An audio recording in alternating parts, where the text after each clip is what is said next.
రాష్ట్రంలో మగ్గాలు ఉన్న నేత కార్మికులకు ఉచిత విద్యుత్ పథకం అమలు చేయనున్నట్లు ఆంధ్రప్రదేశ్ ముఖ్యమంత్రి నారా చంద్రబాబు ప్రకటించారు.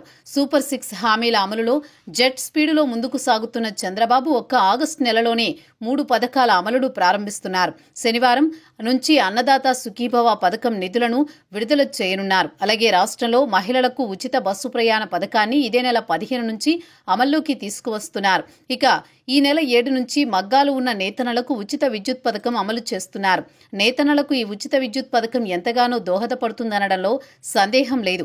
కడప జిల్లా జమ్మలమడుగులో నిర్వహించిన ప్రజావేదిక కార్యక్రమంలో ప్రసంగించిన చంద్రబాబు పవర్లూమ్స్ ఉన్నవారికి 500 యూనిట్లు, హ్యాండ్లూమ్ ఉన్నవారికి 200 యూనిట్ల మేర విద్యుత్ను ఉచితంగా అందిస్తామని ప్రకటించారు. అంతర్జాతీయ చేనేత దినోత్సవమైన ఆగస్టు 7 నుంచి ఈ పథకం అమలు చేయనున్నట్లు తెలిపారు. ప్రజావేదికగా చంద్రబాబు ప్రభుత్వం అమలు చేస్తున్న కార్యక్రమాలను వివరించడమే కాకుండా రాష్ట్రానికి పెట్టుబడులు ఆకర్షించడం కోసం చేస్తున్న ప్రయత్నాలను వివరించారు.